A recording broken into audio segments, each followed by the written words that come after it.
What is up, wrestling fans? Welcome to episode number 469 of the Smark Out Moment Smack Talk podcast, Hot Tags of the Week. I'm your host, as always, Tony Mango. Joining me, as always, is Robert D. Felice. Heh 469. Yeah, nice.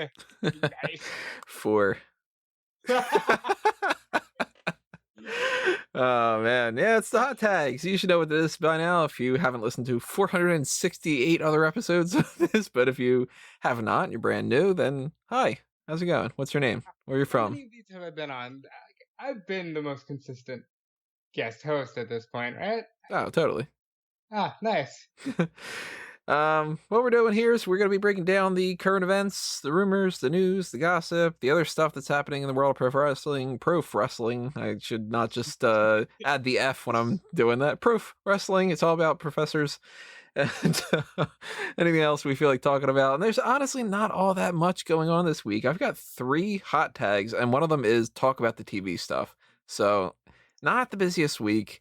Today is a busy day. It's Black Friday, a bunch of terrible sales and people trying to get you to go into the stores despite the fact that you should not be doing that right now. But I haven't been hearing stories about people drop kicking each other and all that, so that's at least a positive. So we're less animalistic than we would be without a pandemic. A little bit, just a little. I think it's because there's hear. a little less people. And It could be. then that kind of brings us back around, and maybe Thanos was right, and maybe you need just a little less people. And Just a small, just a small less people. key is you snap your finger, you say the bad ones, and they go away. Keep the good ones. There you go. Don't be 50-50 fair. That's not right. But yeah, no stories coming out that I've heard so far of people doing like an RKO out of nowhere to someone for Black Friday, but it might come tomorrow or something. Twitter yesterday was a matter of people debating whether or not macaroni and cheese should be a part of Thanksgiving instead. So I got, You know what? I don't have macaroni and cheese, but like I wish I did. So I'm kind of on the same wavelength. I don't have that for my meal, but macaroni and cheese is macaroni and cheese. If you make it right, like hell yeah, I want it.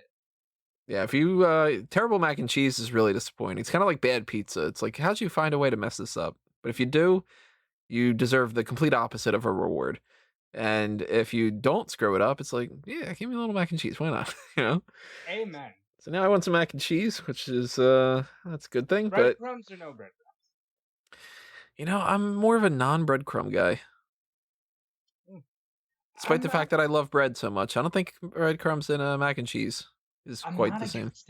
I'm not against it. Yeah, I mean, somebody gives it to me, I'm still gonna eat it. Fair. So we're not just gonna talk about Thanksgiving here. We're not gonna talk about snack talk the whole time. We probably could. We can mention Champsgiving though, because that tournament is basically over. We are doing the hot tags now at 11 o'clock at night, and you'll be obviously listening to this afterward. If you're listening to it during, I don't know how you're pulling that off, but the original plan was to shut off the poll, I should say, during the hot tags, but I think we're gonna let it go a little bit longer. I think that we're gonna record the tournament recap Saturday afternoon, and I'll probably just leave it on until then. Why not? Give people a little bit of an extra chance to vote. So if you have not voted yet between Owen Hart and Wade Barrett, which one do you think is more deserving of having won a world title? Go ahead and vote while you can. Last call, essentially, for those votes. We'll talk about that when we talk about that. But as per usual, what we got going on here. Hold on. Can I hazard a guess that you left it running because the wrong person is winning currently? Actually, I haven't checked it in like 2 or 3 days. Well, if the wrong person does win, I'm going to go on a long rant about how y'all fucked up. Again. Okay? Again.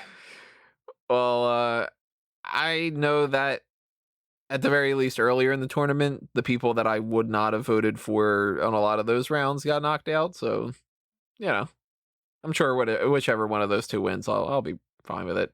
But the poll, I haven't checked it in a while. I'm actually not even going to check it now because I don't know what the score is.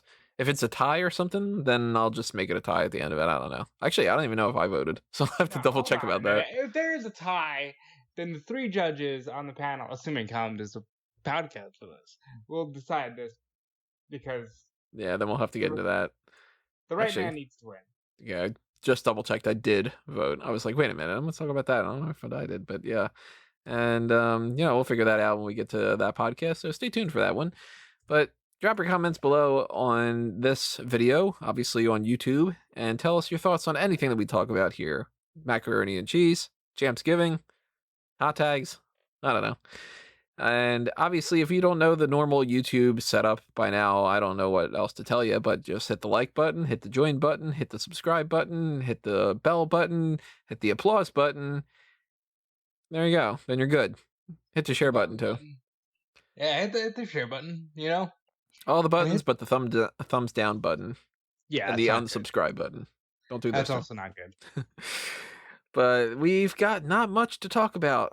As I said, there is one thing, like for instance, it's like we've talked about trademarks here and there. Here's one. It's John Morrison has filed a trademark for Slamtown.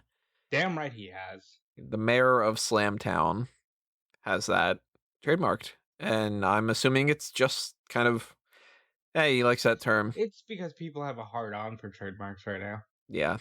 I don't think that this is going to turn into anything crazy, especially because it's John Morrison doing it, as opposed to WWE doing it. If WWE had trademarked, I should say not marketed, Slamtown, then I would be like, okay, maybe Slamtown is going to be some kind of a show of some sort or whatever. But it's just John Morrison, so he created something. He's protecting his IP. Not much of a story there, unless you're just sort of one of those trademark geeks, and I'm somewhat a little bit of it now at this point. I keep tracking them well enough. Yeah, I have to report every time somebody trademarks anything, and it's weird. Like, I never had to focus on this shit so much. Mm-hmm. Another hot tag here, really the only hot tag I have other than the TV stuff, is that Xavier Woods has been promoting that he wants to get a job with G4 now that they're relaunching that network, and he got it. Xavier Woods, a part of their whole reunion special, and he's going to be a part of that going forward. They're going to have a YouTube channel, they're going to have a Twitch channel, and they're going to have a network channel as well. They are going to have a network channel? Mm-hmm. Oh, that's fucking awesome. Seems like that's going to be the case. I didn't know that. I thought they were going to be like, oh, well, we're streaming on YouTube, or we're on Peacock, or whatever the fuck. Dude, that's fucking awesome. Yeah, I don't know for sure if they have a full-on network channel. Now that I'm thinking about that, I know that I came across a thing earlier that it seemed like that's where it was hitting at. Let me just double check it while I'm at it. It was on I think it was on comicbookresources.com or so, but I'll double check that in the meantime. I'm pretty sure that that's where they said that they were going, because that should be their priority more than anything else. I would agree. And I mean, I know that it's a kind of a dying medium in some ways, the cable thing. I miss TV. Like, especially now that all the platforms are getting real greedy with these ads. It's like, yo, I miss TV. If you're going to give me commercials anyway, then I'd rather watch TV. Well, cable itself ran into that issue. Originally, cable, you paid for it, and that's why there was no commercials. And then it became, well, we're just going to do the commercials on the TV show. And then, well, we're going to do just a little bit of commercials. And then, well, we're going to have lots of commercials. And then you're like, well, God damn it. Now, like a quarter of every show is commercials. And the commercials are on the show. And the commercials pop up with those little things on the bottom of the screen. And they take up half of the thing or whatever. And hey, look, this is presented by Tostino's Pizza Rolls or some shit. Right. So at this point, unless there's a full-on rebellion with things, people just don't respond. And that's why we're going to get data caps now on Xfinity going forward. Because they went, wow, lots of people. Oh, yeah, they're doing that. That's awful. They're just going, well, lots of people are using our product a lot.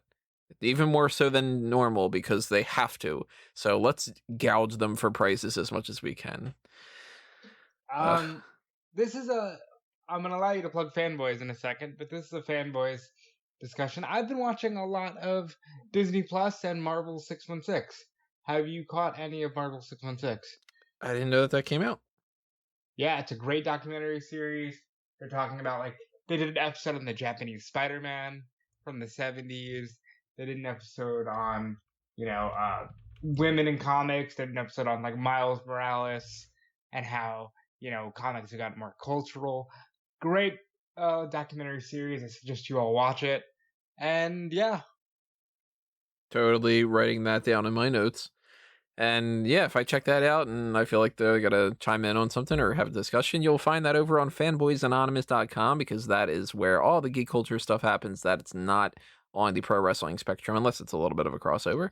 But the G4 of the mango tree essentially is what Fanboys Anonymous is. And when it comes to maybe like some like content that I might be pumping out with that, I know I'm working on an article, just some notes that I had in my mind earlier today, where I was just like, wait a minute, why is Jack Wade not in the GoldenEye game? I'm going to write up a little bit about that, and I might turn that into 2 articles actually, so stay tuned for that. But on the G4 side of things, they do say it's I'm not know if I'm pronouncing this right, but Kevin Sabb, maybe it's Saab or something. It's Sabbe. He is the head of content, and he says that they will span multiple venues, including Twitch, YouTube, and TV. We're going to be everywhere on every platform. So it's a digital network, it's a linear network. We're kind of going to be all over the place, and it will look different, but very much the same as what G4 was. And Xavier Woods even commented on this, that he said that it's a space where you can go and see that, yes, games are important, they are fantastic, but this is the gaming culture, not just video games as the game itself, but as a culture, as a community. That's why I think that G4 is going to be incredible, and that's the space that I feel G4 is going to fill, is to make you feel that sense of community. He's like full-blown passionate about this, and that's great to see that he got this gig. Wouldn't you be? So this is up my alley. So G4 is a channel that came out when I was in like the tween age, and this is so up my alley. I loved this channel. This was like the first real exposure to things like E3 Yeah. and San Diego Comic-Con, where you would actually see what goes on at Comic-Con. And now these things, we take this shit for granted now. Yeah, because that was like pre YouTube being like as big as it is, to where you can't just go, well, they're going to live stream it. Like, they didn't really do that. But you tune into G4 and you got Kevin Pereira and Olivia Munn and, you know, a handful of other people or so doing live coverage of that stuff and talking about what happened. And that's great, you know? And as far as Woods becoming like the first non non-original cast member to come for this new network, I'm here for it. I love it. Very excited to see what they do. So as far as original cast members, or at least somewhat original cast members go, what were some of your favorites? I know we're getting full on past the Smark album and stuff, so some people are going, oh my god, just go back to the wrestling. But you know, allow us a little bit of a crossover here. Adam Sessler, Morgan Webb, X-Play was a great show. It was one of like the first. Oh man, I hope they really review this game. Attack of the Show was so good, and I think so underrated for the time and underappreciated for the time. And then of course, there's shows that don't get a lot of attention now. Like there was a show called Judgment Day where, you know, it kind of be like a Siskel and Ebert kind of deal. Sidney Goodman did a show where they would like try out things in video games. Like, so they tried to do like a real life Mario Kart with weapons, and how would you do that? And stuff like that is so fun to me. And then I loved E3. Like E3, I was the kind of kid who I was very. This will surprise you all, I'm sure, if you've been around. But I was a very lame duck, so I didn't do a lot. I was never like a bad kid who would like skip school. I would come home early from school just to watch E3 because E3 was going to be on and I was not going to miss a second. And I got to do that because of G4. I love this. I love that as gaming expands, we're going to get to see more of it and it'll be treated better and in a safer space. And honestly, Woods gets to do a fucking thing outside of wrestling, and that's so cool. I think we've all learned the importance of that this year. And kudos to him, because he really wanted to do it. I don't know how he's getting away with doing that stuff, though. If Up, Down, Down's somewhat a part of the WWE side of things, then that's one thing. But hosting a G4 thing, WWE definitely has nothing in that. Well, I'll tell you right now. Sean Ross Sapp of Fightful shared on Fightful Select some positive news about WWE and gaming. So I'll read it verbatim. The issues around WWE, gaming, streaming, and the like have been very contentious in recent months, but we got a good bit of news on that front. Dakota Kai, Jessamine Duke, Mia Yim, and Shayna Baszler, who they had like this, they were all living together at one point, and they're like Team Bree, BRE, and they were shown on screen as co-commissioners of Up Up Down Down. And while many suspected that this is a bit for the channel, we're told that they're actually involved with contributing to the channel and will learn the inner workings of Up Up Down Down in an effort to add more content to the channel. We're told that the plan is to allow for a lot of creative freedom and creativity, and producers will be helping train them on how that will all work.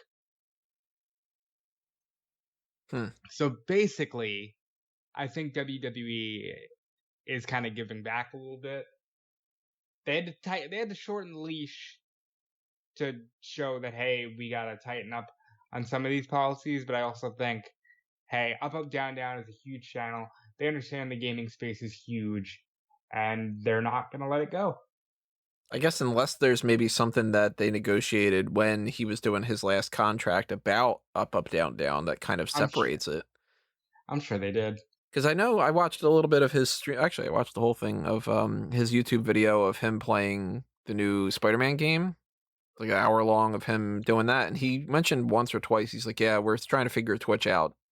But like, so it must be something about that where it's like maybe that wasn't a part of his contract, but Up Up Down Down's a separate thing. And I mean, I don't know how those contracts and all that work, but I hope that nothing gets in the way of him being able to do something like this, because not only does it seem like he really wants to do it, but it seems like he'd be great for it too.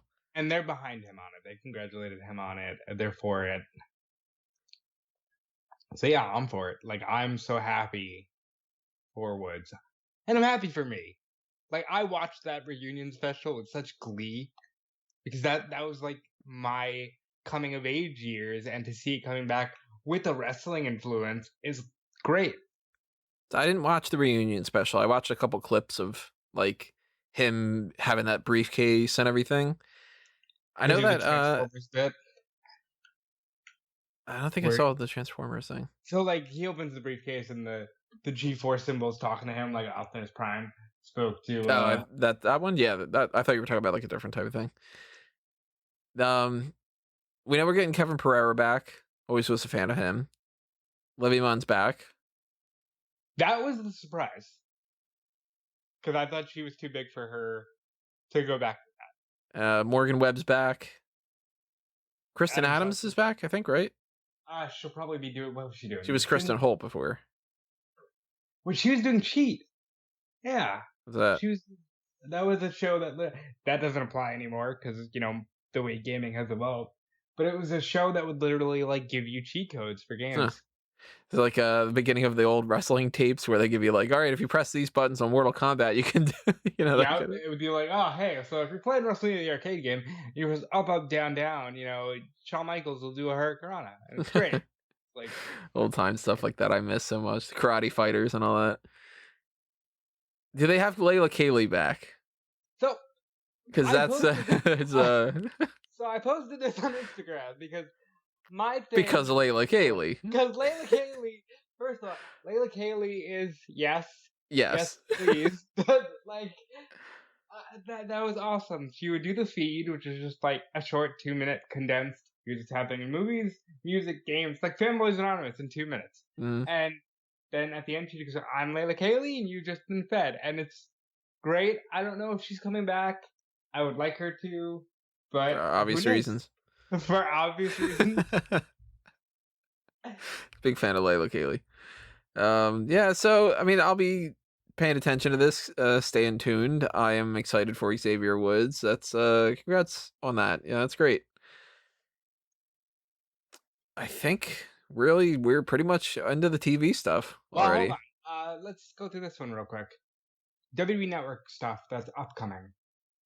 Keith Lee 24, are you excited about that at all? I have been almost purposely not watching WWE's most recent documentaries. Like, I didn't watch that Liv Morgan one. It didn't come out yet. Oh, no worries. No wonder I didn't watch it. That was going to be one of the ones I asked you. I was going to ask you, are you excited for that? No, not in the slightest bit for hers. See, I'm very excited for her. I think Liv Morgan's special is going to come out, and you're going to have a new fan favorite for the 2021 Royal Rumble. I'm not saying she's going to win, but she's going to be the new sentimental fan favorite. At this point, outside of something like Story Time, where it's kind of short and it's not just another documentary, I find it hard to watch them because when they're tracking a lot of these things, a little bit of it's just depressing, especially nowadays where it's like, and then the pandemic hit and it's all, and you're like, I know, it sucks, it's awful, I hate everything about it. And then not much has been happening that I think has been so incredibly interesting that I really want to track the most recent stuff. So even Keith Lee, a guy that I'm a big fan of, I don't know if I need to hear him go, oh, it's very humbling a thing to be appearing on Raw and to do the Royal Rumble thing, and that's really great, and I really want to just take this next step in my career. And I've heard it a million times by now, unless there's something that's interesting enough where people say, wow, check this out, it was really good. I got a feeling I'm not missing anything, See, here's why I'm excited for Keith Lee's. They showed a moment of him speaking with Vince, and I'm excited for whatever that dialogue is, no matter how short the clip may be. Even if it's literally just Vince goes, ha ha ha, that was good shit. That's what I was pretty much expecting. Even if it's just that, I'm a sucker for Vince content reactions with modern superstars because we don't get that. Like we know what he thought of Cena and Batista because he got to work with all of them. We don't see him working with, Keith Lee or Liv Morgan. So I'm very excited for like the Liv Morgan stuff because they're gonna show her working with Paul Heyman. I want to hear Paul Heyman gas her up like she's gonna be the next big thing. I want to see where all of that was supposed to go. And then there's the other one, which I know we didn't talk about on Sunday. I waited for the hot tags, and that's WWE Icons. So clearly they're doing a new documentary series, and the 4 people that they showed were Lex Luger, Yokozuna, Rob Van Dam, and I believe Beth Phoenix. Is that weird foursome? So, like, if those are the first 4 episodes you're going to give me, I'm here for it. Here's why. Beth has a story to tell that has not been told. She was like the worker in an era of divas. So that'll be a lot of fun to hear. I'm a sucker for Yokozuna. Yeah, Yoko I might watch. I might watch the Luger one too. Rob Van Dam's always good. Shrug. And then there's Lex fucking Luger, who has not been uttered on WWE television since leaving for Nitro 25 years ago. So I'm very excited to talk about Lex Luger leaving for Nitro because they never touched it. We always hear like, oh no, Vince has lines, and Vince's line were like Bruno, he would never hire Bruno back, and he wanted nothing to do with Luger because Luger fucked him. So I want to hear fucked him over. Yeah, fucked him over. Specify, fucked him over. I mean, Vince is a sucker for guys in red, white, and blue, but not like that. And I want to hear. I would love to hear Vince justify. So we were gonna go with Luger, and then I just decided no. I want to hear stuff like that. They'll show a clip, and he'll just go, "No." That'll be it. Yeah, I was like, there was a moment there, but he didn't grab the brass ring, and then we just went back to Brett, and fine. But I want to hear about it because nobody's talking about it. If anybody does talk about these things, if anybody says that they're, even remotely touching the Edge special, then I'll definitely check them out. But you're not enticing me enough when it comes to like, here's like WWE Chronicle Liv Morgan. Like, all right, how many times am I going to hear her go? I need to find myself. So, I don't know. I think there's something about her story that is interesting to me. Because she says in the special, she's like, I got here when I was 19. I'm 26. And that's a lot of, like, coming of age years that I've spent in this company. Like, I want to hear about that. Because, yeah, you signed this girl at 19. What, like, coming into an industry like wrestling that young, you know? How old is Tyler Bate? He was 19 in 2017, so he can't be older than 21, 22. Huh. Totally lost track of that guy. Yeah, he has not been around, has he? Yeah, that's strange. What's up with that? Tyler Bate. Tyler Bate. Tyler Bate. Tyler's Nah, great. nah, nah, nah, nah. Yeah, no, no. Tyler, imagine, like that's your shit. You just lose all sense of wording. Just nah. Tyler Bate. Speaking of that, this is going to get into some of the TV talk. We got to talk about this thing that happened on Monday Night Raw. Drew McIntyre. No. There's your headline. Drew McIntyre. I mean, I'm in the triple threat chat that we got going on every week, and I'm just like, Drew McIntyre. He said Drew McIntyre. Like, just go.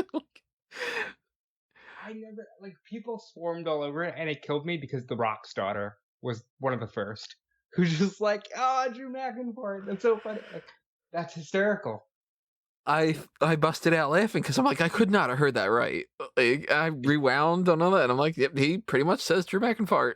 It's if you don't know anybody, it's Adam Pearce. He's trying to say somebody's going to fight Drew McIntyre for a championship or something, and he's just like, and Drew McIntyre and whatever. It's like, Drew McIntyre. And today on SmackDown, my ears might have not been working correctly or something like that, but Cole was trying to say that Buddy Murphy had shed himself of Seth Rollins. It sounded like he said, and there's the man who shit himself. I'm like, well, they got to form a tag team then. Guy shits himself and Drew McIntyre. Perfect tag team. They could throw Natty in there as like their... The Shark Foundation. Yeah.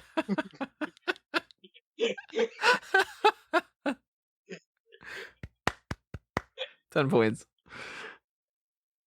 What else happened on Monday Night Raw? You know, I'm actually, so I don't start full time for Fightful until the week of Christmas. So I'm getting very comfortable not watching Raw. That will end in 2 weeks. But lately I have not been watching Raw. Take advantage while you can. Yeah, because I'm like, I've gotten to the point where I don't care if the matches are good anymore. Like, we've hit that era of wrestling for me. You know, I don't care if the matches are good. Because the matches are great. You know, they did a lot of qualifying matches. Oh, that happened. They added stakes to Survivor Series after Survivor Series. Yeah, pretty good. They had, the opening was Adam Pearce saying, congrats, guys. You are all basically going to be in contention to be the #1 contender. And Braun Strowman was like, fuck you, give it to me, and headbutted him. And he is, quote unquote, indefinitely suspended because supposedly he's actually injured. So he's out of the mix. But that's a decent enough way for them to write him off for a little bit. And then throughout the night, they did these #1 contender #1 contender matches where you had Matt Riddle beat Sheamus. Keith Lee beat Bobby Lashley, who worked his way in there basically as, you know, to kind of replace Braun Strowman. He won by DQ. And AJ Styles beat Randy Orton because of some interference by distraction from The Fiend. Meaning, we're getting Randy Orton and Bray Wyatt at TLC. Obviously, we'll talk about that in a couple of weeks when we do our predictions. That, you could stretch it out. Depending on where Edge fits into life, that could be Mania. I wouldn't hate it. Well, the Edge things are supposedly Orton or Wyatt. You know, I only dislike one of those options, and you already know which one it is. I'm not a fan of the Wyatt scenario. Yeah, I hate Wyatt. I have no interest in seeing Edge fight Wyatt. I'm okay with seeing it as long as it's not at WrestleMania. If they do that on Backlash, or I would say the better option would be Money in the Bank, then cool. But don't build up to it for Mania. Don't spend 8 weeks trying to set up a promo and all that. No, not into that. But at least we're doing the Orton and Wyatt thing, and that's going to be happening. And now we know that next week we're going to have Keith Lee versus AJ Styles versus Matt Riddle. And one of them is going to, unless some kind of shenanigans happen, one of them is going to fight Drew McIntyre at TLC, and it kind of seems like it's got to be Styles, right? People are saying, well, it's just going to be Braun Strowman's going to finagle his way into the match, and it'll be Braun Strowman. And I'm like, man, just make it Keith Lee. Like, just have fun with it. How have they not done more just like off the wall shit? You have no fans. You have nobody to answer to. You can pipe in whatever crowd noise you want. Yeah. Like, did you know Stephanie McMahon said in some Forbes CFO shit that like I'm so unprofessional on here. I'm sorry. That it said on like some Forbes interview that they pipe in the noise not only for the TV audience, the performers need to hear it too because they need to react off the audience. And I'm like, that's gotta be so infuriating. You got to react off of the audience. You're not reacting off the audience. You're reacting off of WWE going, good job. Yeah. Because I don't know. I just don't like it. That echo chamber is not the same thing, but it is the best that it's been so far. They lowered the volume. They are not just having the one literal thing from WWE 2K repeating itself. They're doing better, but it's still just not the same thing. And I can't even imagine how it is to perform like that. But I think you need Styles to do that. I think that makes the most sense because he's a heel. You've got Omos in the mix. We'll see. I guess starting next week. You know what? Give AJ the belt. Let AJ fight Edge at WrestleMania. And I've said this. I said it last week. I'll say it again. I want Edge to win the Royal Rumble because my window of just wanting to see things happen because this guy is my favorite is so small that like if I can just see Edge win the Rumble as a fan, fantastic. Well, he won 2010. Was it 2010? Yeah. It was 2010. That was 10 years ago. I'm talking about right now. I'm talking about in the here and now. Have you been to a Royal Rumble? I have. I was at the 2008 Royal Rumble. 08. Which one was that? That was John Cena. Oh, Cena. Yeah, the Cena return one. That must have been crazy at that time. That was so wild. Bunch of grown men chanting "fuck John Cena" as they exited Madison Square Garden. That was one of those moments that's like in the I don't know, like top 10 or whatever, but like in one of those top whatever moments for me where I was like genuinely just like, what? Like, holy shit, you know? I know, because he wasn't supposed to come back for months. A year, and he came back in 3 months, and it was just like, oh my god, he's Superman. Yeah. Like, and I had the reaction a lot of people had where it was like, oh my god, this is amazing. Oh shit, he's going to win. And I didn't want him to win at that time. So then I was like, oh, damn it, the hell. So I was at that one. I got to see a Taker entrance live. I haven't done a lot in wrestling, like, as a fan, but I got to see Taker's entrance live. So, thank God for that. I got it 3 times, I think. If I'm thinking now. It's always goosebumps, isn't it? Oh, it always is. I got the one appearance before the Roman Reigns WrestleMania, In Your House Mind Games, and I don't know if he was on any house shows. I went to a couple house shows, and he wasn't at TLC the year that Daniel Bryan won the title, right? No. All right, and then WrestleMania 29, which was probably the coolest. Yeah, that must have been awesome. Hot dogs suck though, but running gag. It's been 7-8 years about this now. Hey, MetLife, get better hot dogs, or at least the cart that I had. I don't know, but not a whole lot else happening on Raw. Firefly Funhouse debuted and already killed off Friendship Frog, R.I.P. Where's the walrus? Yeah, Wobbly Walrus. He went away. Try to say that too fast. Wobbly Walrus. I can't even say it once. Wobbly Walrus went right away. Wobbly Walrus went right away. Wobbly Walrus went right away. What? Yeah, there you go. I was gonna say, try to do that in the comments below. If you type it, it's not the same thing. Try to audio do that in some fashion. I don't know.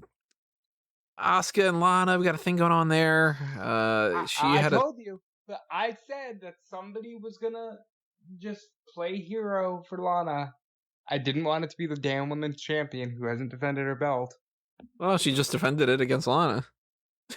Shut up. It was a minute and a half DQ retain, and then now it seems like they might just go for the tag titles, which is awful, and I don't want it to happen at all.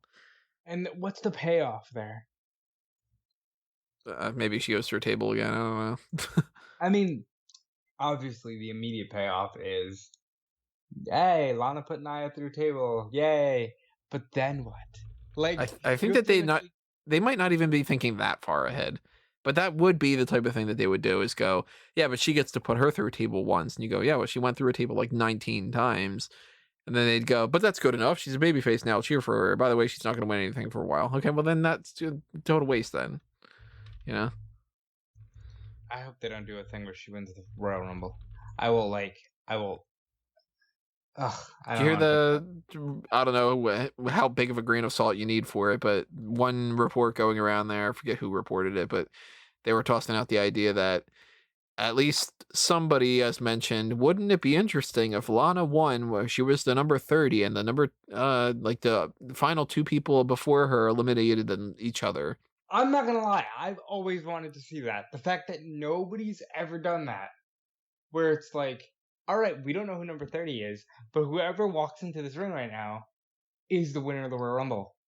See, that's where I would only be okay with that if that was one of those years, which they've done this enough in weird ways that I don't think is the right way of doing it, where a heel were to win that, and then at the next pay-per-view, that person would have to defend their number one contender spot.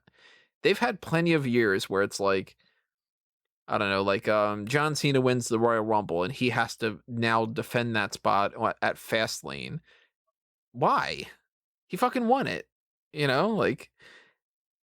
But if you do a controversy like that, then I'm okay with it, even if you switch it over. But I'm not a big fan of the whole, let's do the Royal Rumble and then afterward we'll change who the number one contender is. I don't like that unless it's something along those lines. And I don't want Lana to be one of those people. I don't want to see it happen for the gag. So there's two gags that I'm surprised have never been done. That's one of them. And how have they never done? Nobody's been eliminated in the entirety of this match. And now all 30 participants are in the ring. There's another gimmick they haven't done too. Number 1 and number 2 start. Number 2 eliminates number 1. Number 3 comes out and eliminates number 2. Number 4 comes out and eliminates number 3. Number 5 comes out and eliminates number 4. And it's like literally the next person comes in and eliminates. That's a good way to handle the Royal Rumble in a pandemic, I'm just saying. And then you got number 29 in the ring, having just eliminated number 28. And then they go, all right, number 30, let's go.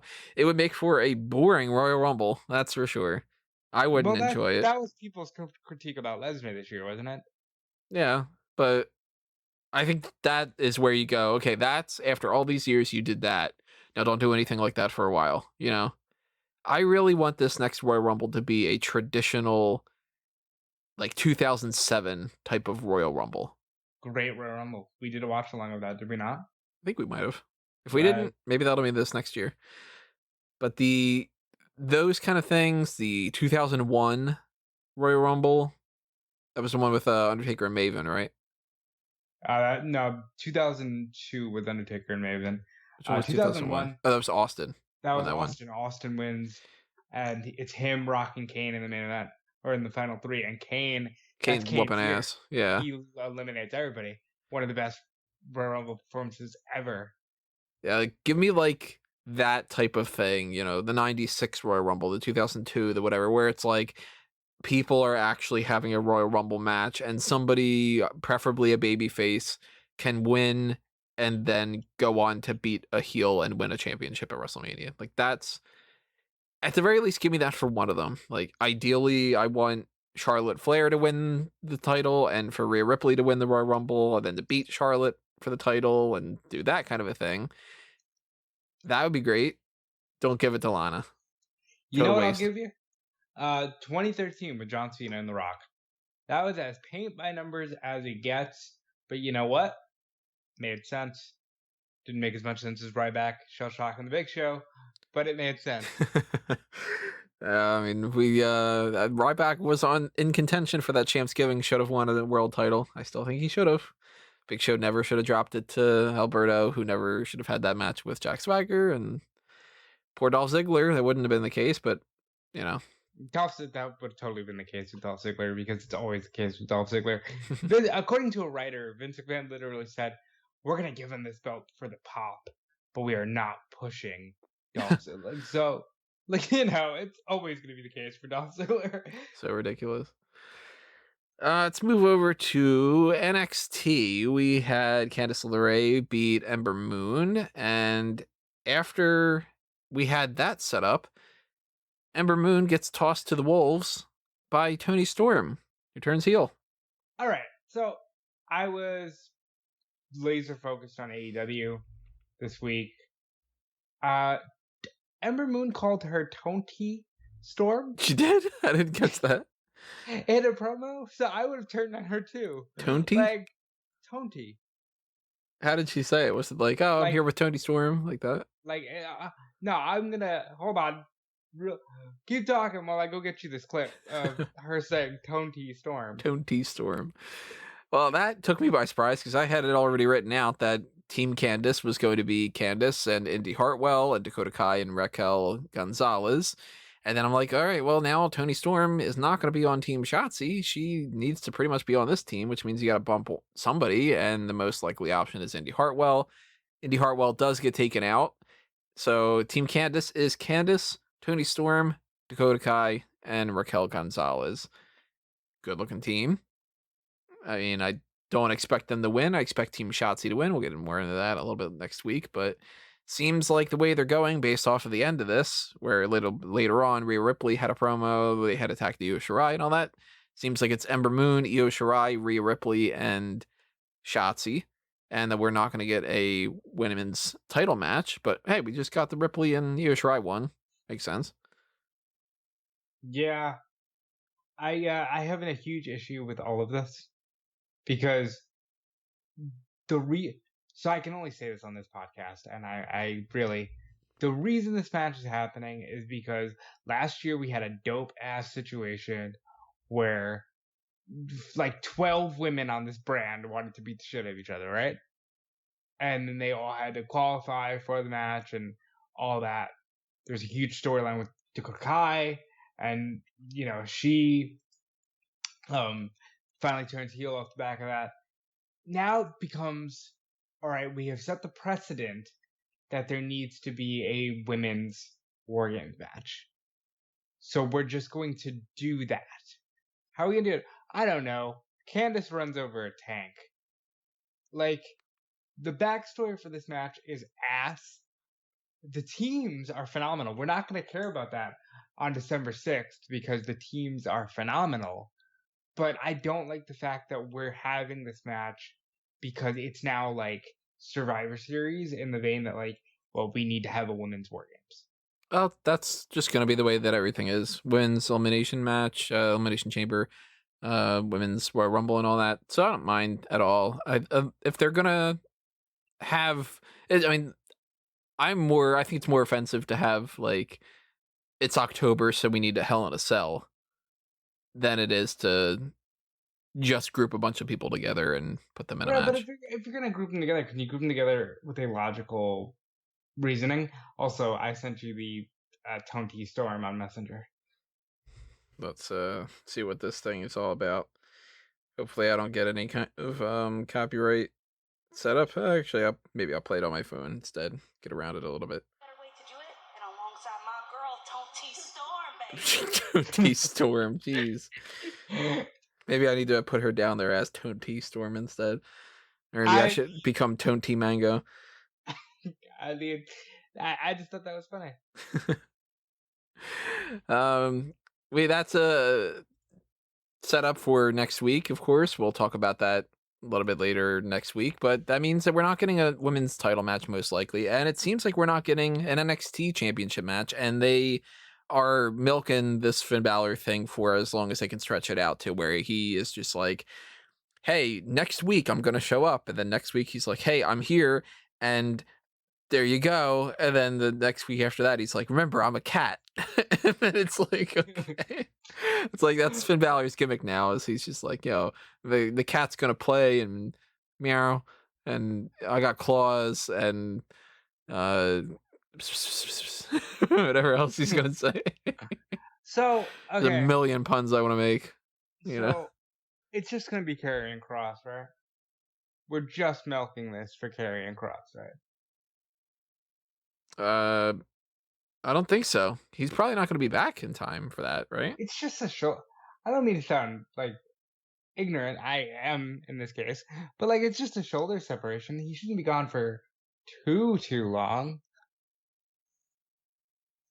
I don't remember what the original diagnosis was with that. If it was like, or the diagnosis, the original like estimation. I know it was months, and that happened in August, 2 pay-per-views ago. So it hasn't been long. So maybe he's going to be back in time. Maybe not. I mean, John Cena came back. We talked about that earlier with a different thing. But yeah, I don't know. I think that they had the Ridge Holland thing planned, and then Ridge Holland got injured, and then now they're scrambling because now on top of that, Finn Balor got injured. So they're like, well, everybody's just getting injured at this point. So let's try to give enough other things so where people don't go, where's the championship, Because it seems like we're going to get Timothy Thatcher versus Tommaso Ciampa. We know now that we're going to get a strap match between Dexter Lumis and Cameron Grimes. So they're throwing gimmicks out there, essentially. You got 2 War Games matches, a triple threat match for the North American Championship, and a strap match. So this is going to be a larger discussion next Wednesday on the main event. But the decline of NXT in quality for me is major. Like, this is a show that is rapidly losing its identity to the point where Kevin Owens pointed it out in his segment, which I thought was one of the funniest segments I've ever seen, was the Kevin Owens show with Leon Ruff. Where he's talking about, like, well, once you say somebody's name, they're going to come out. And then he's like, oh, maybe it is different at NXT. And then Damian Priest hits, and it's like, I knew it. You did the thing. I don't know. I'm not liking NXT as much as I used to. And part of that is the Undisputed Era. Now, D-Generation X was a great angle, right? And then the company embraced it, made them baby faces, and then they're just parodies of themselves, essentially. Don't do that with the UE. Do not. Don't do this thing where you're like, well, we're embracing that they're baby faces, so now they're dorky cool. I don't want them to be dorky cool. You can be dorky cool when you're abrasive, but when you're being dorks for the sake of being dorks, it's no fun. Yeah, there's a big difference between early babyface D-Generation X, which was awesome, and Shawn Michaels doesn't want to say suck it DX. Yeah. Well, and it's also like, even early babyface DX, if you go from like Sean Hunter 97 to, January of 99, where, oh, well, they're gonna dress up as the corporation. But we did this bit already. They're gonna do it again. Like, it's funny because DX. Don't run the UE into the ground. See, I'm not feeling that about Undisputed Era right now, though. I'm not saying that they're there yet, but I fear that they're getting there. And I'd rather not see it. Like they did the whole, we've never lost in the history of War Games, an advantage match. It's like, it's like, yeah, you're gonna lose to Pete Dunne then. Don't say those things. And they lost to Kyle O'Reilly lost to Pete Dunne. So, by the way, I know it's cheeky, but a coin toss is much easier for that. What if they like defended titles that way too? Like, all right, heads or tails? Tails. Ah, damn it! I knew. Like, wait, he used a double-headed coin. Yeah, then that becomes the big angle. Ah, Two-Face for champ. Give him the belt. On the NXT UK side of things, we crowned a new champion. The NXT UK Heritage Cup was actually the tournament was concluded, and Trent Seven was who I was rooting for, but A-Kid won. What's his name? Whatever A stands for. Alan Kidd. I guess. Okay. And, I thought you would play along a little bit more with that. no. But okay. No, sometimes it's better to completely undercut a joke instead. What's his name? Hey, Kim. That happened. Jordan Devlin retained the NXT Cruiserweight Championship over Amir Jordan. Of course, that was like a guarantee. Ginny beat Isla Dawn. Not a whole bunch else happening there. The A-Kid thing with the Heritage Cup, I'm like, all right, they gave it to the kid, and then I kind of just wanted to go to the next person already. I was hoping that Noam Dar would win it. An actual belt. They referred to it as like, and he's the new NXT UK Heritage Champion. That's weird. So they don't have a belt, and I doubt that he's gonna like carry the cup around all the time, but they're sort of treating it like it's a new mid-card title, and I don't know how they're gonna necessarily pull that off without doing something where they give like a belt, or I don't know, like Ivelisse and Diamante have those little medals that they're carrying around. They're not defending them or anything, but that's like maybe you do like a medal or something. FCW, they did the Florida 15, or the Jack Briscoe 15. I don't know. I'm not big on the idea that A-Kid is their mid-card champion. He's fine, but I would have gone with maybe 7 or 8 different people over A-Kid. Yeah, I'd have gone with Noam Dar. I got to A-Kid, somebody with a clean record right now. Well, I mean, even just like on the people that were in the tournament, I'd have gone with Noam Dar. I'd have gone with Dave Mastiff. I wouldn't have gone with Trent Seven over a lot of other people, but I would have gone with him over A-Kid. I would have been more inclined to be super into Alexander Wolf winning that. Maybe at some point, Walter's got the world title, Wolf's got the mid-card championship, and Fabian Eichner and Marcel Bartel are the tag champs. Like, I'd be down for that. Tyler Bate hadn't been around. Put him in that. That would have been good, but I don't know if his record's the cleanest right now. I think that's why Tyler Bate has been around. Really? I don't remember hearing anything about that. He was named in something, but it was hard to keep track of all that shit. I can name a bunch of people, including the massive one. Massive Dave Mastiff. Yeah. Eddie Dennis is good. I'm not huge on Eddie Dennis. Was this year or last year? Because honest to God, I can't recall. When did he fight Trent Seven at TakeOver? Whenever it was damn fine. It was either Blackpool 2 at the beginning of this year, or it was last year. Whenever it was. That's pretty much the cutoff point. I like NXT UK.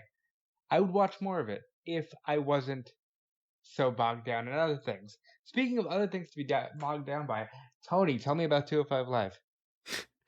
Let me take aside a good half hour to break this down. So does the company. Good old Austin Gray, otherwise known as August Gray. He beat Arya Daivari. Oh, and Kurt Stallion beat Raul Mendoza at the end. All right. Yeah. Where is Josh Briggs? I know he's not a 205 guy.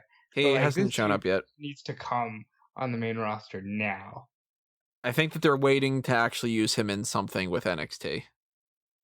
He hasn't shown up. Gacy hasn't shown up. As far as I can remember. They trademarked Gacy.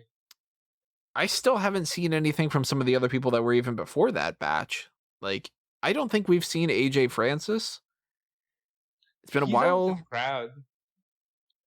It's been a while since we've seen Cal Bloom. I know I've seen him wrestle. He was on SmackDown. Yeah. EJ Nuka, still don't know who that is. Gurvinder Singh, no idea. Jacob Casper, no. I don't know where the hell Jeet Ram has been. Jeet Ram has been in NXT for what seems like 5 years, and he's not around doing So anything. he's got that Aaliyah treatment. Pretty much, yeah. Um, Lakshmi, I think is how you pronounce it. Lakshmi Kant Rajput. Maybe, I don't know for sure how to pronounce it. Sorry, but he is new and he hasn't done anything. Sukhwinder Grewal hasn't done anything. I don't think we've seen Odyssey Jones yet. Zechariah Smith. That's an awesome Odyssey Jones. That's awesome. And where's Rick Boogs been? Rick Boogs. They had something there. He got over organically with the air guitar, and then he disappeared. Yeah, it's a weird case. I imagine he's a ninja. Maybe, yeah. I don't know why they don't want to do anything with him though. And we haven't gotten like Skylar's story to do anything yet. We haven't gotten Suri, obviously, and yeah. You think Suri is the chick that Boa and Zaya are Oh, that's right. We didn't talk about that on that. They gave that a little bit more inflammation, I was gonna say. What? Inflammation, not information? Huh. I guess I'm thinking too much about the ulcer that I have on the side of my mouth because I bit my my lip the other day and I got one of those stupid ulcers. But yeah, awful. I get them all the time. So the inflammation of that thing, they met Shifu again, and the woman that's there, they still didn't show who she was, so she's still a mystery. Maybe it's Rita Repulsa, I don't know. They had that whole thing where they're like begging her, like, please let us like make you proud. We're not gonna lose again or whatever. I'm digging it. So here's the thing. Karen Q is the only other Chinese female employed by this company. Are there any like Chinese female indie people who like are a big deal that they would be doing this around? They just signed secretly. I don't remember they had Zeta Zhang. I don't think that they would make a big deal out of her. I can't imagine that they're doing this for Karen either. But then again, they've given big spots to people like, who would have ever thought that Hayde Vanson would have been like, hey, this dude's feuding with the Undertaker, then we're gonna fucking fire him. Like, they've done weirder things, so maybe it is Karen Q. Yeah, they did do Hayde Vanson. Mordecai did that where he like I would do. He's like, yeah, Eddie Guerrero, you lie, cheat, and steal, and you have the title, and fuck you. And then the next week he was not on TV. So weird.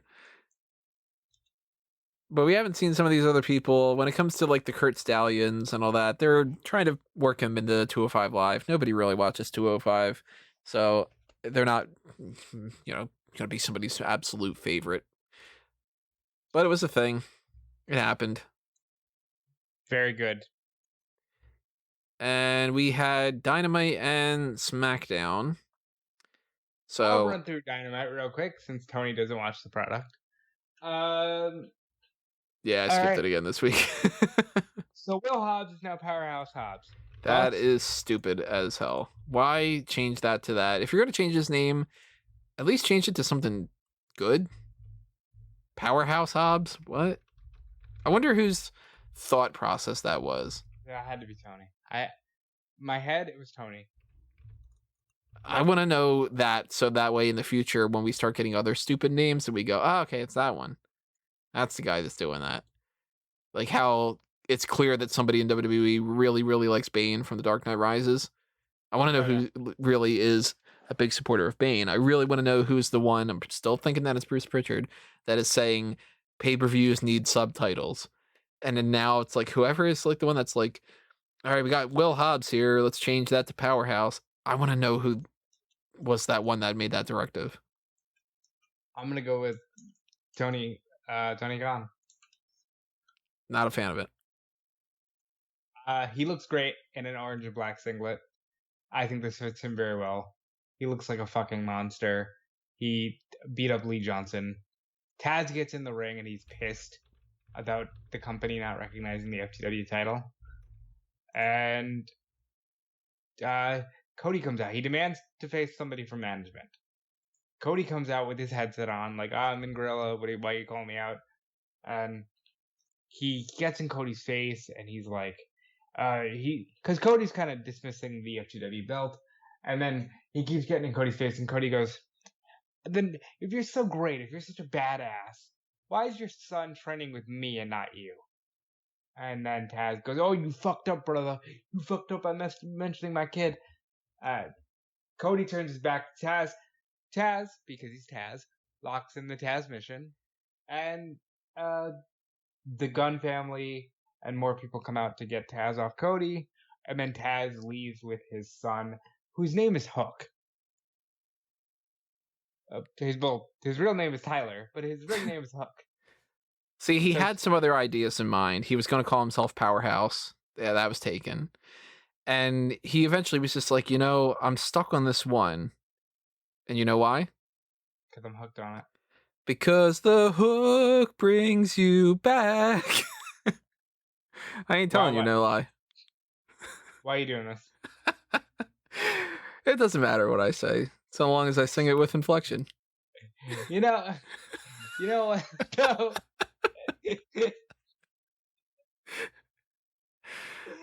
I had to go with either that or a Rufio joke, and I couldn't figure out a Rufio one on the spot. So here's the deal. I like the name Hook. You know why I like the name Hook? It's a throwback to the Luthez.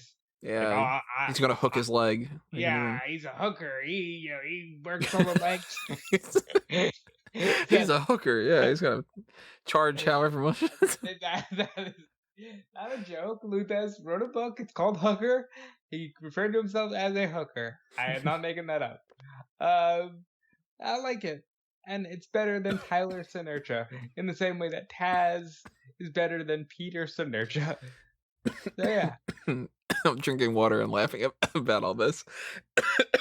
It's awful.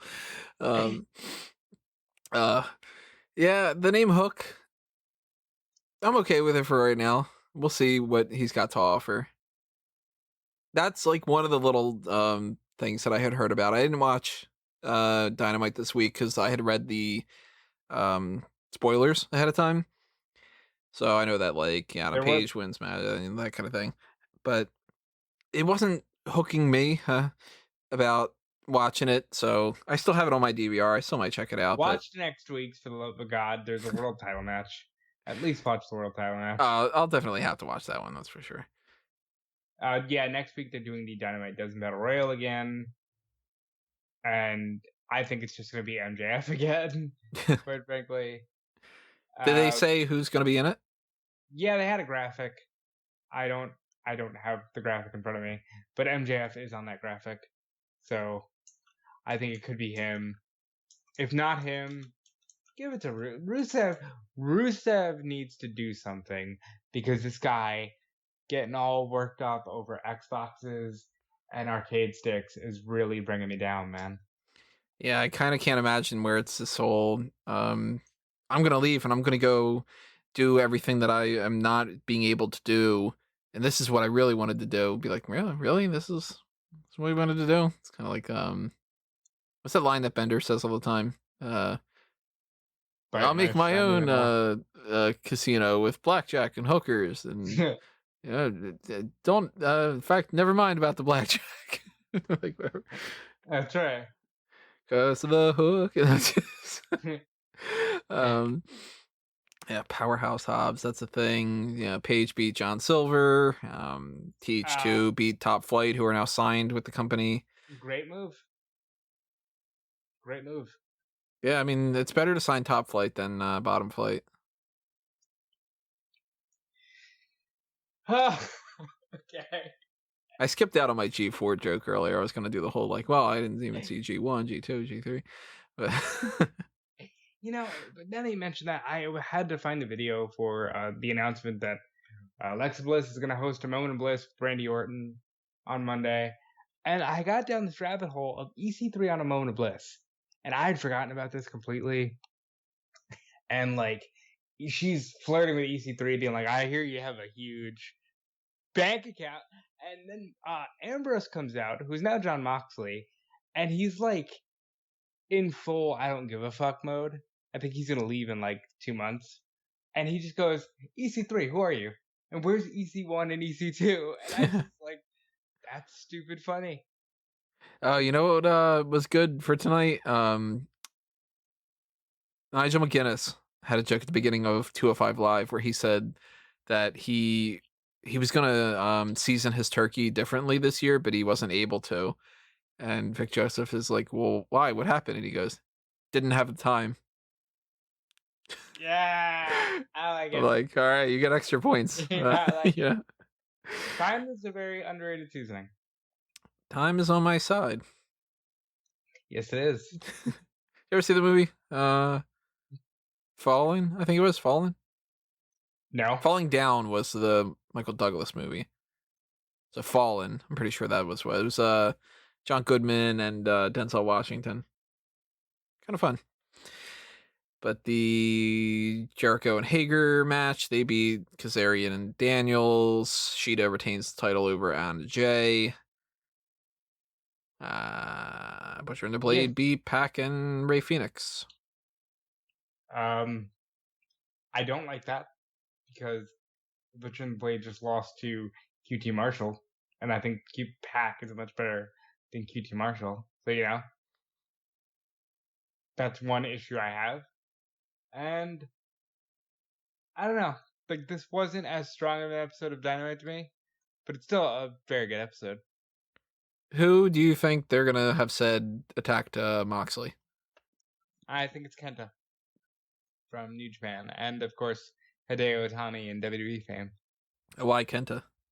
Because he currently holds a briefcase that says he's the #1 contender for Moxley's IWGP United States Championship, and he also lives in Florida.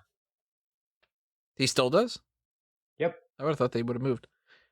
Well, no. Once you make your life somewhere, you can't just, or it's not necessarily you just uproot. I thought that he would have, since just be like, I'll just get the fuck out of here, that kind of thing. So that's a good idea if that happens, because then that would set up something for Wrestle Kingdom.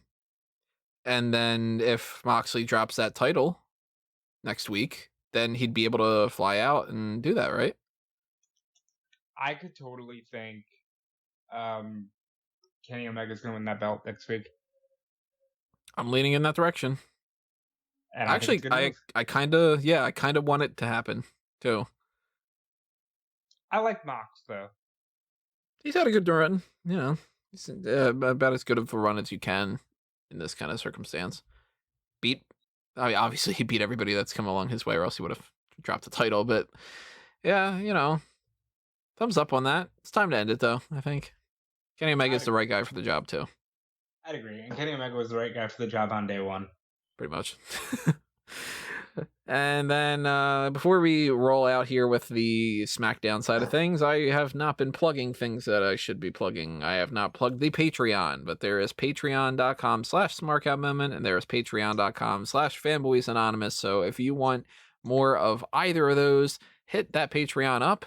Even $1 goes a long way towards making sure that I can dedicate the time to doing more content. But obviously, the more that people do that, the better that I can dedicate that time. So every person out there, if you lift a pinky, nobody has to lift with both their hands. If everybody donated $1, we would have significantly more content for both different channels and both websites. But if you want to take advantage of the $5 and up ad block forgiveness tier, or the $10 and up Darkcast tier, or the Pick Your Poison tier, where you can actually request something in particular if you really, really want us to do something and we haven't gotten around to doing it yet. Like maybe you're just dying for another edition of Fan Ounce Table or something along those lines, or the fan tracks for Fanboys Anonymous. I don't know. Maybe you want a top rope list or something. Whatever it might be, you get to pick, because that's the whole point. So hit up the Patreon for those things. Check out the merchandise shops right now because they are on sale. Redbubble and TeePublic have sales for all the products and all the different designs that you can slap on those products. And you can do that for A Mango Tees and Smark Out Moment and Fanboys. So check those things out.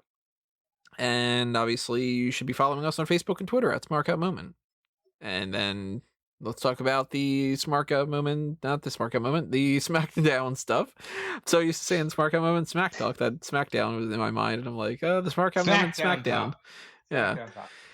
This was an episode that clearly they did not have plans for. This was a very underwhelming, almost entirely pointless episode of SmackDown. So WWE TLC is in 4 weeks, right? It's on the 20th. Yeah, about 4 weeks. And I think that they've lost control of how to book not in a 2-week sprint. Because they really were slow into a crawl here with SmackDown. I mean, nothing happened. Like, one thing happened, and I didn't like it. Well, the whole breakdown of the episode is basically stuff that's just filler. Like, they advertised ahead of time, Otis is going to fight King Corbin. Well, Otis gets attacked early on, and he gets replaced with Murphy because of a backstage segment where basically King Corbin was like, this is stupid. Well, you skipped over how the show started, and that's why Otis got attacked. Roman Reigns basically called Jey Uso a bitch and said he's acting like a bitch who begs for leftovers on Thanksgiving, and said that he needed to make the other members of Team SmackDown fear him and respect him, and that's why they all lost in a shutout. And that started out really strong, and that Jey Uso beat the fuck out of Otis. And that match was effectively off. And then we go to Dolph Ziggler and Robert Roode, for whatever reason, are just fighting the Street Profits again because, well, we need to do something. And in typical WWE fashion, how do we make them seem like they're number one contenders? They pin the champions in a non-title match. Well, hold on. One of the funnier moments of the night, Angela Dawkins tries to diss Roode by going, oh, he can only grow hair on his upper lip. Robert Roode currently has a full beard. It's to the point where, like, Cole and Graves are laughing because it's so obvious that the man in front of you has a full face of hair. And he should have consulted Eli Cottonwood about it. He knows about mustaches because he has one and doesn't. And Cole just has to go, yeah, well, he's talking about, back when he had the mustache. You remember that? The old Robert Roode. And he's like, yeah, doesn't matter. He's got a full beard now. I thought that was funny. They also tried to do the whole, Dolph Ziggler's Shawn Michaels wannabe again. Which, now that they say it, it's just sad. So he's like, all right, I'm going to shave my head. And I'm fair enough segment. Roode and Ziggler win. They'll probably fight on the kickoff show at TLC. So they had that whole setup, then they switch over to the Daniel Bryan, and, well, of course they wait a little bit more time because you got to remind people of what happened, and then you got to do the, let's watch the Undertaker farewell promo again, just to eat up more time. You know what? That Metallica video, and now that they clipped in stuff from the final farewell, what a video package. Second to none this company is with the video packages, and now that they added the bits of the farewell that were worth watching, great stuff. You can replay that shit until the day Undertaker goes, and it's like you've got your rest in peace video package, no pun intended. Like this stuff was great. What are the actual lyrics to the song? Because I can only hear "Return to Azkaban." No, hold on, let me look it up. It's Metallica, "We're Dead, My Dear." I don't know if it's called "We're Dead, My Dear," but I know it's Metallica because only one person on planet Earth sounds like James Hetfield. It just sounds. I've tried hearing a different thing, and it's like "Return to Azkaban." It sounded like it can't possibly be that. Beginning, all sinners a future, all saints a past. Beginning, the ending, return to ash. Now that we're dead, my dear, we can be together.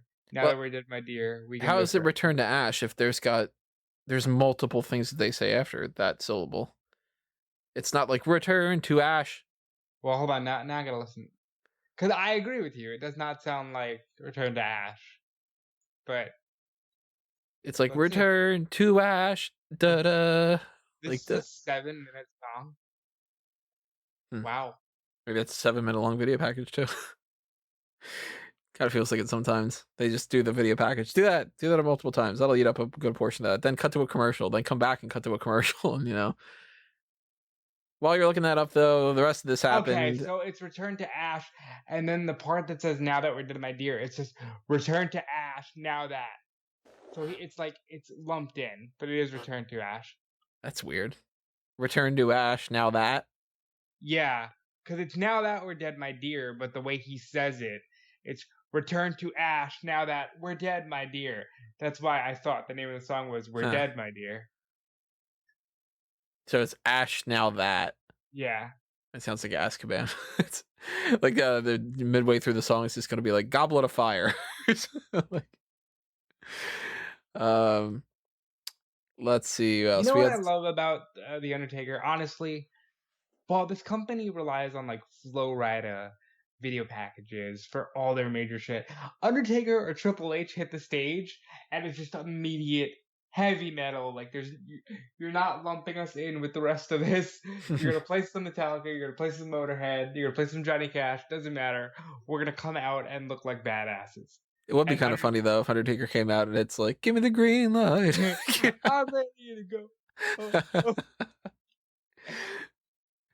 Or like that Snow song from WrestleMania 24. Yeah, like it doesn't fit. Hey yo, Undertaker, say yo. Sami Zayn beat Daniel Bryan by count out to continue that thing going on, and now it seems like we're switching over to Sami Zayn and Big E. They missed an opportunity a little bit here. I mean, they did kind of reference it, but Sami Zayn, I thought it was kind of funny. He's like, most people take 3 seconds to beat Daniel Bryan. I beat him in 10. And whatever. Big E did the 5. And he's like, remember, I need 5, that kind of thing. So I think that they might go back to that a little bit for some kind of portion of, maybe he pins him for like a non-title thing or something. Maybe he starts becoming the guy going for the title. Maybe he wins the title. I don't know. But that seemed like one of those things that they were just sort of like, oh, we don't know what we're going to do this week, but we know where we're heading, so let's just do this. It's kind of uninspired. I'm all right with that. If they're going to use Big E, please use Big E.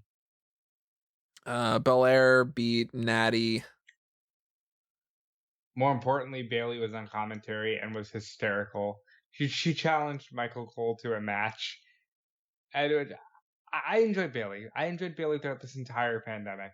And in fact, on the New Day podcast, she admits that she was sinking before the pandemic, and the pandemic really helped her become this character because she no longer had to worry about what are the fans going to think now that she's changed. She no longer had to worry about actually having constructive criticism and dealing with any kind of response to anything. I mean, if I was doing the Smack Talk podcast and not a single person was listening or had the comments blocked or whatever, I could just be like, this is the best show ever. Everybody loves it, But like, she was coming off of that whole, Bayley's like that little kid gimmick almost. And for me, I thought she came into her own throughout this pandemic. And at least now she's away from Sasha and doing her own thing. And I think Bayley's had the best year of any of the WWE women. I don't know if she has had the best year in my mind, but she doesn't have a whole lot of competition for it. It's her or Sasha, Tony. Like, you have to understand that's about it. I mean, look at how they've treated Asuka. Like, she hasn't been doing all that great, and that's not Asuka's fault. I'm not taking the whole Bayley thing as much, though. I was in that category for a minute there, and then she left the company. But we did get a further push towards the idea that, I mean, we know it's going to be Carmella versus Sasha Banks at TLC. We know that now Kevin Owens is going to most likely be the one that challenges Roman Reigns. So they did like the bare minimum in 2 hours to make sure everybody knew where 2 of those matches were going. But the Carmella thing was already a guarantee anyway. And maybe we get Big E versus Sami Zayn. Maybe we don't. Maybe they just continue to do that on TV or something. And that's what's been happening a lot lately, where just because a match is being built up, it doesn't mean it's going to be for the pay-per-view. So they've been doing this weird thing where they've been doing like, I wouldn't be shocked at all if like Big E and Sami Zayn for the Intercontinental Championship was on the SmackDown before TLC. Right. Something stupid like that. And then at TLC on like the day before they go, oh, we just added this random match to the kickoff and it's Lince Dorado against Tucker or something. Yep.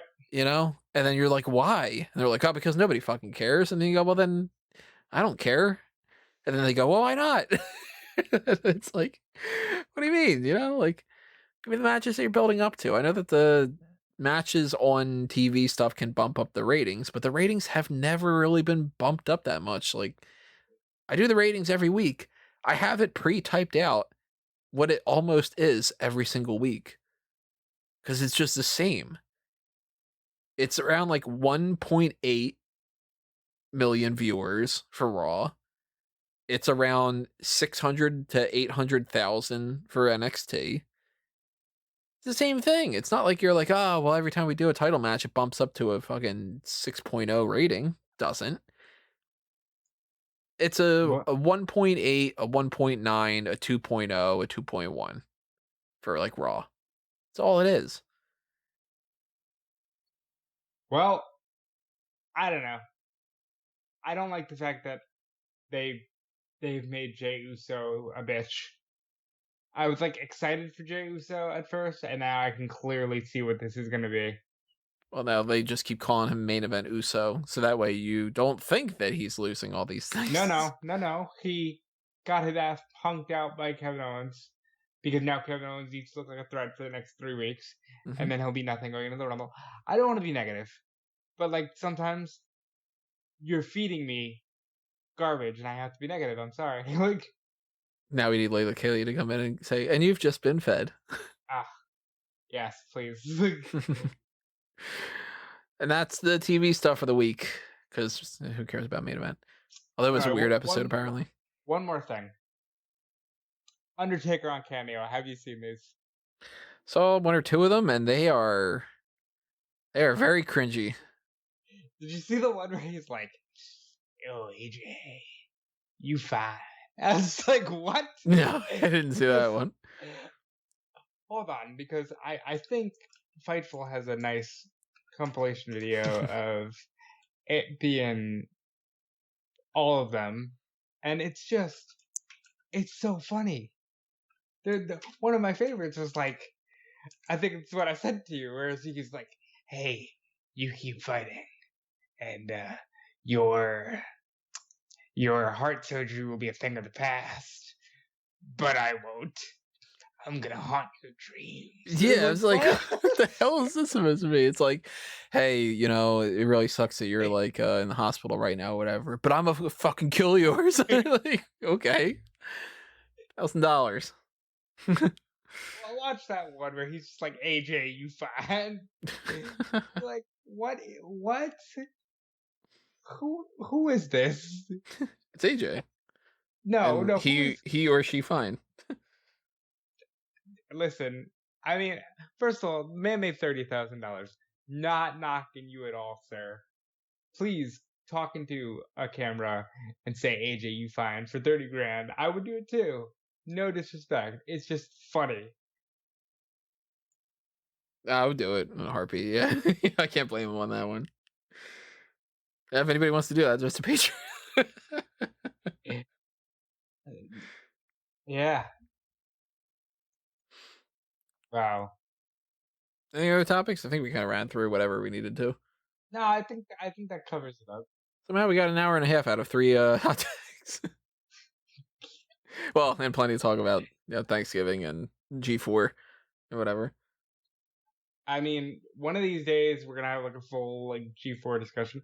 Let me just say, it's getting to a point, folks, where I'm gonna start donating the $50 to donate.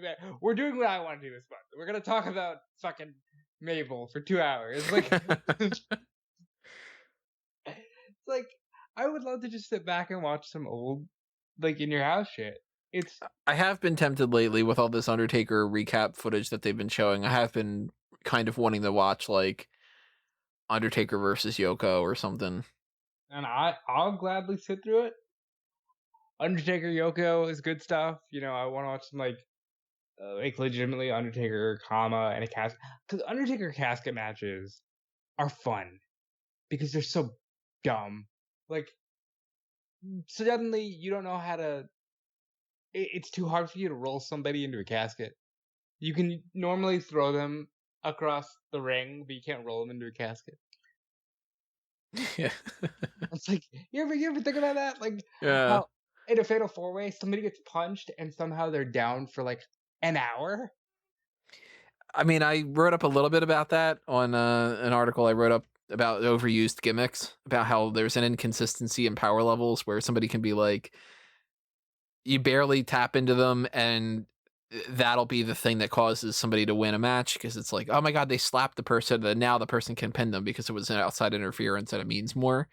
Whereas in a match that's like last man standing, it's like, oh, that person got hit 15 times with a steel chair and they're still getting up. Or you get into a Royal Rumble and suddenly everybody can hit their finisher easily on everybody else. Whereas another match, they try 15 times, they can't pull off that finisher, Yep. Or God forbid a pro wrestler puts on a referee shirt. Then they just get knocked out with like a stiff wind. Yes. Somebody farts in their direction and they're just sort of like, oh, that's it. I'm out unconscious for 6 weeks. As a final thing to talk about on here, just because we didn't really talk about it before, but I don't know, I kind of feel like talking about it because we don't doing anything fanboys wise, but Mandalorian. Yeah. We didn't talk about Sasha, I don't think, of the hot tags. That's last week. And then Did you finally you watched it, right? I watched it, and she has 2 lines, I think, in the whole thing, where she's just sort of like, yeah, we used to, like, do this or something. It's like, okay, that's good enough. Even more so this week's better, though. She'll be back, though. Like, this Sasha in The Mandalorian is the beginning of Sasha's going to be that breakout star. I don't think she had a great enough performance to be a breakout star, but I think she will be back for another thing. I think that they're leading towards, spoilers if you haven't seen it, everybody, for this episode that happened today. I think they're leading towards some kind of like group battle again, and he's like, Mando is sort of, oh God, I'm blanking on the characters' names, but Carl Weathers and Gina Carano, the 2 of them, and then you got Timothy Olyphant's character, and then you got the Mandalorians, Bo-Katan, and whatever Sasha Banks' character was, and the guy. Was it Casca? Something like K. Costco? Casca Reeves. Casca's coming to my mind for some reason. And then you got a big one on this week with Sokotano. So I think we're getting a big group of people that are all getting together, all to talk about how cute Grogu is. Yeah, they named the baby. His name's Grogu. I'm okay with it. I am that, and he makes cute noises when you reference my name. Listen, yeah, the show is about a cute baby Yoda. That's what the show is. It's never mind the fact that it's actually a decent Star Wars property in the year 2020. Oh, it's easily the absolute best thing that has happened to Star Wars since this whole new regime. 100%. Screw Rebels, screw Solo, obviously screw the sequel trilogy. None of that stuff compares to Mandalorian. And I'm not even a Western fan, but this is awesome. Love this show. Yep. Totally want a baby Grogu. Caroline doesn't have many. Because I gotta imagine you bought some Baby Yoda merch for Caroline. No, so she's not into the Star Wars thing, so she's... Oh, that's a shame. I'll have to get... Man, you know what? Maybe that's what you get for Christmas. I'll get you a walking Grogu. Well, she did kind of have one of those things where when the first season was out, she's like, yeah, everybody just keeps talking about this little Baby Yoda, and like, oh, it's just like it's all over the place, and that's all anybody is like doing artwork and sculptures of and whatever. I mean, I guess it's cute. I mean, yeah, it's really cute. I mean, it's adorable, and it's like, yeah, I know. It's like that kind of like reluctant acceptance of like, yeah, this thing's fucking cute, and I want one. Like, you know, yeah, give him a little ball, and have him be like, hey, do you want this? And yeah, you just like, come here, little cute little fucker. Yeah, I love it. So yeah, if you want more discussion of things like the Mandalorian and everything like that, go to Fanboys. So it's like $50 macaroons based on the show. Macaroons? You know, like the little cookies. Am I saying that wrong? Yeah, I was just kind of wondering where they came in. Like, just like, you know, little baby Yoda fucking snacks. $50. Oh, they did have in the last episode last week. The Sasha Banks one was 2 weeks ago. I'm thinking about that because last week was the one with Gina Carano and them. And he spits up on himself. Yeah. Yeah, he eats the macaroons and he vomits because he's adorable. And they're selling $50 macaroons. What? I mean, I want to be a part of a marketing machine like this. Me too. Well, that's going to be doing us in for the hot tags. Let's just round this out here with some other kind of plugs. The next thing you're going to be hearing from us is going to be that recap of the Champs Giving tournament tomorrow or later on, whenever you're listening to this. Maybe it already happened. Who knows? We're going to break down that tournament in full. We're going to give you our thoughts on what happened there. And then we're going to roll along next week with the NXT TakeOver War Games predictions. And then, of course, the typical stuff that we got going on there, including the post-show for War Games. And along the way, we've also got another episode of the Paul Heyman SmackDown podcast. You and Callum went ahead and did that. Anything special in this week's episode? Right. So as Callum has been saying, this features the Big Show defending the WWE Championship in a match against somebody who you wouldn't guess if I gave you 100 guesses. Tony, I'll give you 2 on this podcast. Well, that wasn't on the last one? No, that's on the one upcoming. We've recorded a few podcasts since then hyping this one. So I tried to guess Jamie Noble, and that wasn't right. Regis Philbin. Nope. RoboCop. You know what? You were closer with Regis. Yeah, wow. Shouldn't be. That will be dropping this afternoon around 6-7 o'clock in the PM, and you can listen to us talk about So Callum and I get into it about the treatment of women on this particular show, because I will bury the lead a little bit. One of the running angles of this one episode is Stephanie, who's been a diehard babyface this entire journey, is being very heelish, and she literally says it's because she's on her period. Wow, really? Jeez. So Callum and I get into the treatment of women because it's rampant on this show, and it's just crazy. Well, definitely tune in for that one, everybody. Check that out. That's coming your way. Same as everything else that's here. It's on YouTube. It's on Amazon Music. It's on Spotify. It's on iTunes. It's on Stitcher. It's on all that kind of stuff. Probably not. I don't know. I haven't bothered checking on that one. But Google Playlists, podcast on Google Playlists. It's pretty much everywhere you can find it. It'll be up on there. Follow Rob, what he's got going on outside of things too. Yeah, I'm on WrestleZone. I'm on Fightful. Soon to be on Fightful full time. That's very exciting. Sean Ross Sapp giving me the ball, and I hope I don't drop it. I'm actually just taking the place of another former Smark Moment alum, Carlos Toro. And Carlos is going to go off and try to expand his reach in the world of boxing, and that means I'll be taking over his wrestling duties on Fightful, and it's very exciting. Basically, if you work with Tony, you get a full-time job in wrestling. Somehow. Meanwhile, I'm sending the application to WWE and they're ignoring it. Well, if you work for Tony, I didn't say if you are Tony. Yeah, that's a different story.